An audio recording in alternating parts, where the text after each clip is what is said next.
For many years, the best-selling Mercedes-Benz here in America was the C-Class. It was available in a wide array of body styles, from the classic four-door sedan to a sleeker two-door coupe, and of course the open-air convertible version. However, as Americans continue to gravitate toward SUVs, the best-selling Mercedes-Benz is now the GLC, a compact crossover that's based off of the C-Class architecture, also available in two different body styles. And for 2020, the company has made some pretty significant changes to the GLC. It's got a new front fascia, it's got new styling at the back, it's got a new interior, and it's also got more power underneath the hood for the base GLC300 and the AMG models. So the big question I want to answer, if you guys are looking to buy a compact crossover SUV, has Mercedes-Benz made enough changes to the GLC this year to keep this thing fresh? That's what we're here to find out.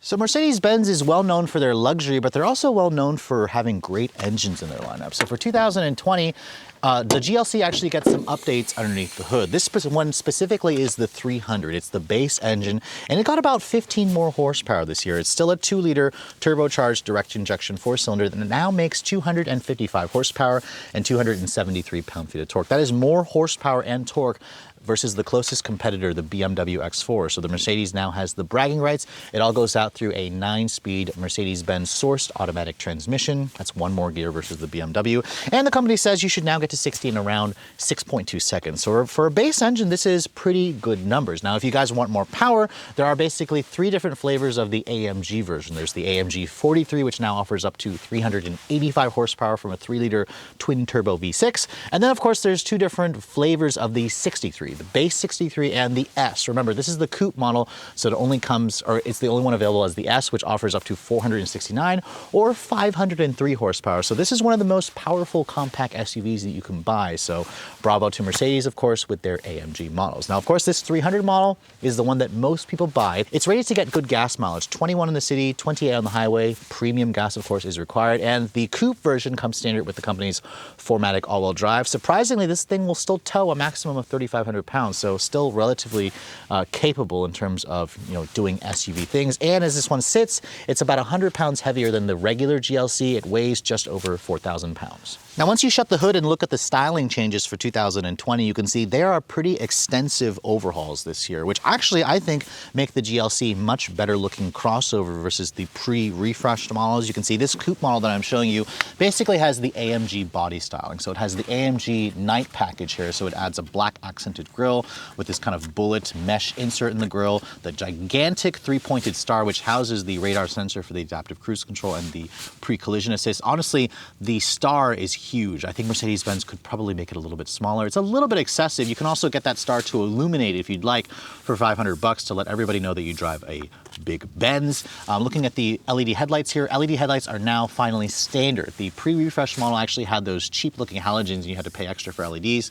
This one here has the upgraded adaptive LEDs. So they swivel. They also have automatic high beams. You have LED daytime running lights and turn signals. No fog lights here, unfortunately. Mercedes-Benz has been kind of getting rid of that on all their newer models. I don't like how there's a bunch of fake grille here at the lower portion. I think they could have gone without this. But overall, let me know in the comments below what you think. I think this is a very successful refresh. I especially like it on this Celamite gray matte finish paint. This is actually a $2,000 option.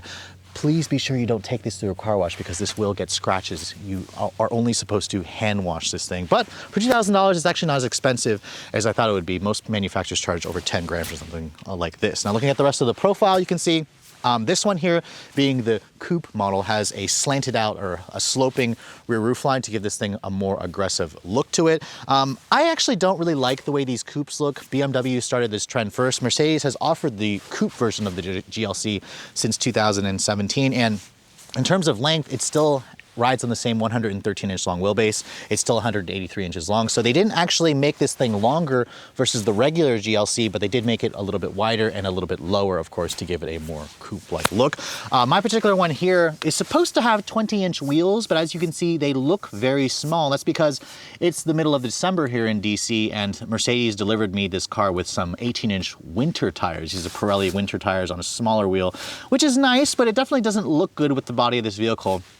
please be sure to put something like at least a 19 or a 20. They just make the car's body lines look a little bit too big. Now, this one here having the night package also includes blacked out mirrors. You just have a standard sunroof here. They don't offer the pano sunroof on the coupe version, which was a little confusing to me. And then coming over here to the rear profile, obviously you've got this sloping area which will take into the space. A lot of people actually really like the design of this because it looks different. It's just different versus all the regular crossovers that everyone else is driving, especially as this segment continues to get hotter. Now, looking at the rear end, you've got completely refreshed LED taillights. I don't particularly love the chrome strip above the taillight. I just think it could have just done without it. Now, as you can see, looking down here at the lower fascia, there is a nicely integrated rear dual exhaust outlet here. There's a rear diffuser area because this has the AMG Sport package. And then if you want to look at the cargo area, it's kind of like a Volkswagen. You push up on the three-pointed star emblem. And because obviously this one here has the sloping roofline, it does eat into your space a little bit.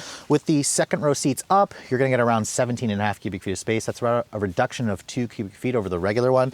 And then if you fold everything down, which you can do from these little buttons right here, Mercedes says you get around 49.5 cubic feet of space. That is about 7 cubic feet less versus what you get in the regular GLC, and about 1 cubic feet less than what you get in the X4, this vehicle's main competitor. So obviously Mercedes made a lot of changes to the exterior of the GLC for 2020, but let's hop into the interior and see all the changes they've made this year. Here's the current key fob that I've shown you on other Mercedes products. This one here has their keyless go with push button start, intelligent access key. So basically as you approach the vehicle, if the key fob is on you, just touch this little area here. Once you touch that area, the vehicle locks, the mirrors will fold in electrically, and when you want to unlock the door, just touch the back of the handle and that unlocks the door for you. Now, looking at my particular tester here, it's a really nice color combination with the gray matte finish paint and this red leather, this cranberry two-tone red interior. It's like a $1,500 extra charge if you guys want this two-tone combination. It does include 3-person memory seats, which is again kind of an optional extra. Mine also has 3-level heated seats, no ventilated seats. You can see there's a button here that's missing. If you guys want the ventilated seats, you can't get this seat color combination for some reason. It doesn't have any holes or perforations in it, so that's the reason why Mercedes does not offer it with ventilated seats. The seat controls here, they adjust in like 16 different ways. It's all controlled on the seat over here. Even the headrest here is power adjustable, which is nice. Overall, this cabin was very impressive back in 2016, still very impressive today. You can clearly see the changes they made with the new gauge cluster, the new larger 10-inch display. Now, stepping inside this interior, you can see the step-in height is a nice height. Remember, this is an SUV, and then when you want to shut the door, it has a nice solid thunk to it. Remember, European cars, they typically have really impressive build quality. Now, when you want to start the vehicle up, you guys know how to do this. Put your foot on the brake, push that button there to fire up the engine. As you can see here, my tester has the optional 12-inch LCD display here for the instrument panel. You can actually customize those gauges. This is the progressive look to the gauge cluster, which looks really nice. The engine itself is just a 2-liter turbo 4-cylinder. It doesn't really sound like much, although when you switch it over to sport mode, it does have some sound enhancing technologies. So it gets a little bit throatier, which we'll talk about later on in the test drive. Now, as you can see here, this new 10.25-inch display looks great. It doesn't have the 2 layouts that I've shown you on the new A-Class or CLA or GLB, for example, but I think this look still looks very modern, still looks very classy and elegant. This now has MBUX, so it has that voice command thing where you can say something like, "Hey, Mercedes," which doesn't want to work right now, but it annoyingly will work later on whenever I say Mercedes. But for some reason, it's not working, so hey, that's fine. You can actually turn that feature on and off if you'd like.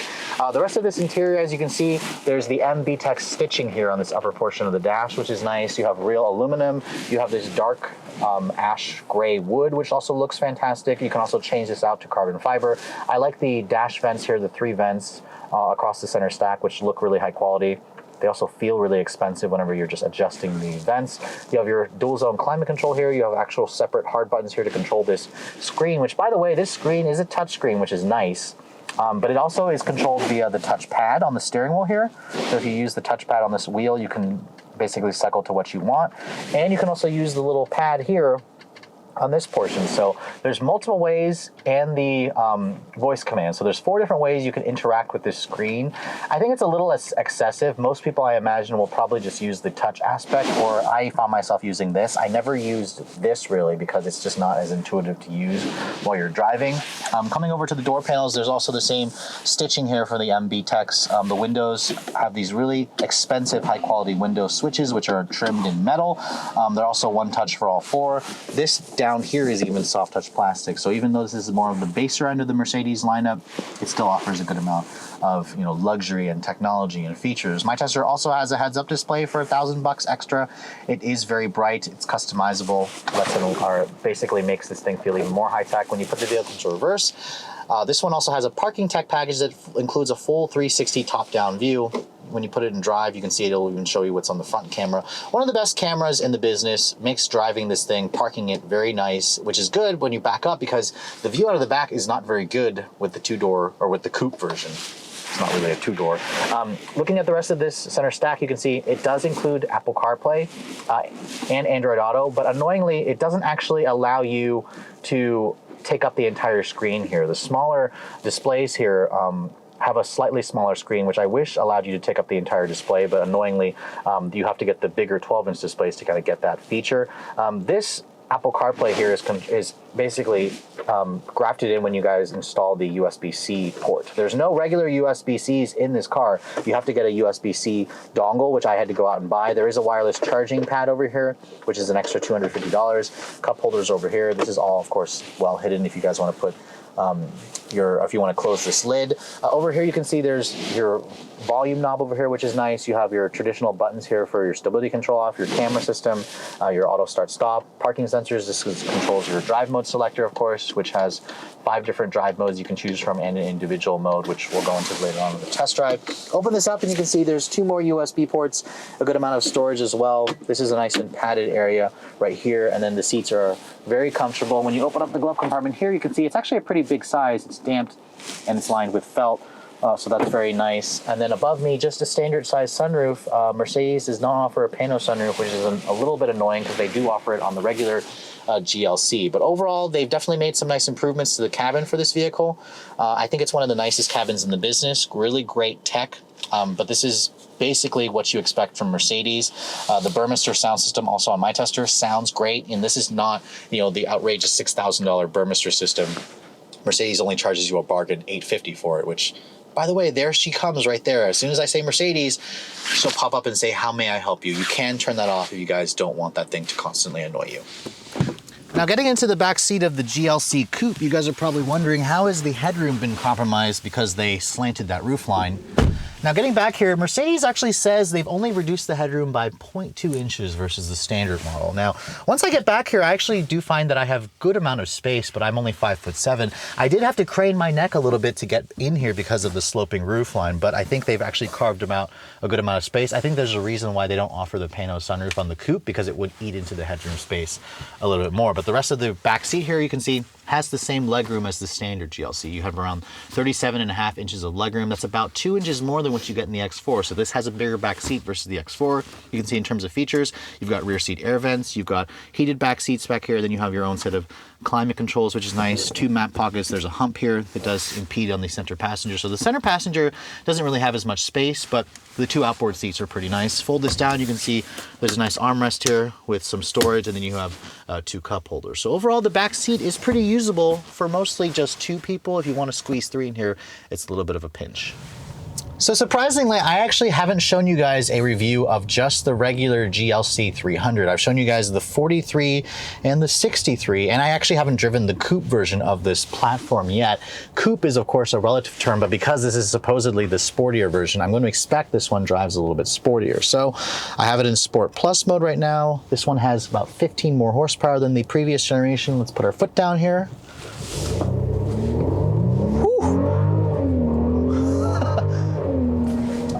Okay, I wasn't expecting it to leap off the line that quickly. This is a surprisingly fast and fun car to drive for just a base engine. I have to admit, I am genuinely surprised. I mean, sure, it doesn't have the pull and sound of the AMGs with the bi-turbo V6 or bi-turbo V8, But for a car that gets, you know, almost 30 mpg, this is a surprisingly good amount of power. Mercedes says 0 to 60 in around 6.2 seconds. It feels quicker than that.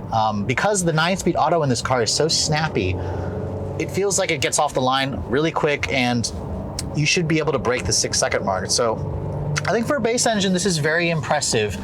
A lot more impressive than I thought, and basically on par with the base engine that's in the BMWs, the last X3, you know, 30i that I last drove. This car also handles surprisingly well, although I will say that I wish this had the 20-inch wheels that it's supposed to come with. The 18-inch tires on this particular one, you can feel there's less grip. Also the fact that they are just winter tires because we're here in the middle of December. But I do want to try just a standing start acceleration here. Let's see if it has any launch control. I'll turn the stability control off. We'll add a little brake torque to it.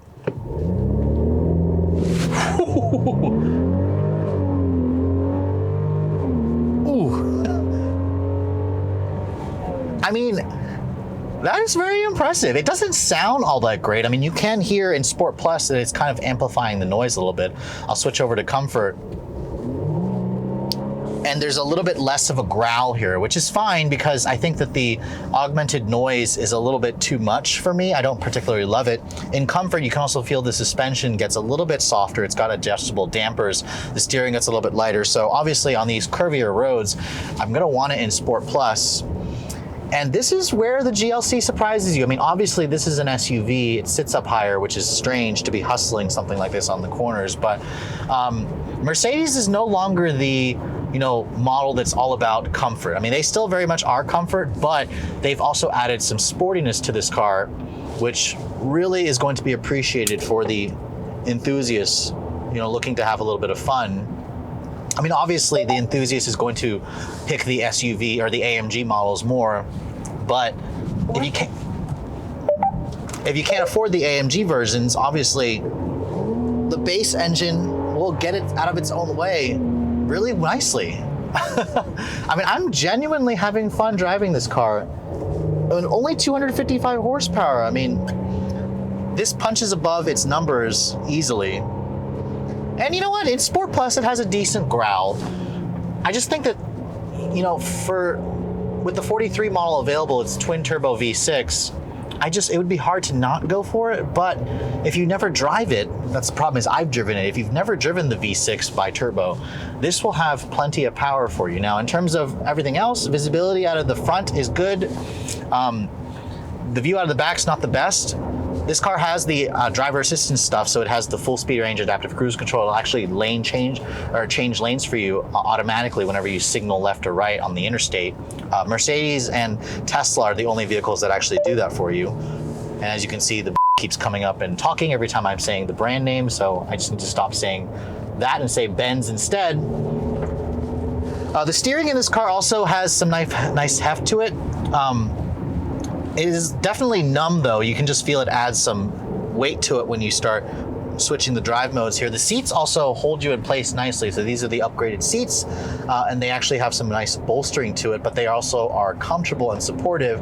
So that's good. So really the whole package with this car, you feel like you've bought a Benz basically. It feels, you know, it's very high tech. It has plenty of power. It's comfortable, it's quiet, it's luxurious on the inside. Most of the tech is relatively easy to use, but some of you may find there is a little bit of a learning curve. But overall, this gets me excited to drive the 63S again because the V8 model will get to 60 in under like around three and a half seconds with all-wheel drive, of course, is standard. But I am genuinely impressed. This is a remarkable base powertrain that should please a lot of people. So when the first generation GLC came out back in 2016, it quickly stole the show in the luxury compact SUV space because it easily had the nicest interior in the segment. And honestly, it was a very strong car right off the bat. And Mercedes didn't really need to make changes for the car, but they did for 2020. And I'm happy to report that they made very good changes this year. I really especially like the styling on the outside, and on the interior, they've updated the cabin with their MBUX infotainment system, the larger infotainment screen. and more power underneath the hood. I'm still not entirely sure I'm in love with the coupe version of this car, just like I don't like the BMW coupe versions. I just think they are unnecessary. I would rather have the regular version with more practicality and more cargo space. But if you guys want something different, I much prefer the GLC Coupe over the X4 simply because it has a nicer interior. It drives nearly as sporty, and as you guys saw, the base engine in this car surprisingly has really good pep. Now, of course, for enthusiasts out there, there are several flavors of the AMG model. I would probably still go for the 63 version because I'm power hungry and I want the most power available. But this thing is definitely comfortable to drive, luxurious on the inside, relatively practical for something that's a coupe. And the only problem that I have with the GLC is the fact that it's Mercedes because it's price. This is one expensive proposition if you guys are looking to buy one of these and put it in your driveway. The coupe version of this car starts $5,500 higher versus the regular GLC for less practicality. This car starts at $50,000 even plus destination. 4MATIC all-wheel drive is standard, of course, on the coupe version. Now from there on, my particular tester here has about $17,000 in options. $17,000 in options. The most expensive option being the AMG body styling package for $2,400. I could probably take it or leave it.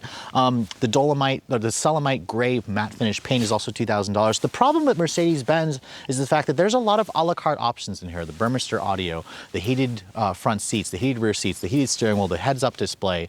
That stuff should be rolled into a premium package really and be charged like or given a discount, especially here in the American market, because all that stuff is like $700 extra, $1,000 extra. It all adds up to make this thing $67,000, which I think is too much money for something that doesn't have an AMG badge on it. But again, the Mercedes-Benz badge certainly means something to a lot of people. So if you guys are looking for a GLC, a compact luxury crossover, and you want something that's a little bit different versus the regular GLC that's in your neighbor's driveway, be sure to put this one at the top of your list as well. But with all that said, I hope you guys have enjoyed my full overview on this 2020 GLC 300 Coupe. If you're also looking to see the latest cars I'm testing, be sure to follow me on Instagram at Redline_reviews, like us on Facebook. And as always, guys, please keep subscribing to the Redline Reviews YouTube channel for all the latest reviews. Thank you so much for watching. I'll catch you all in the next video.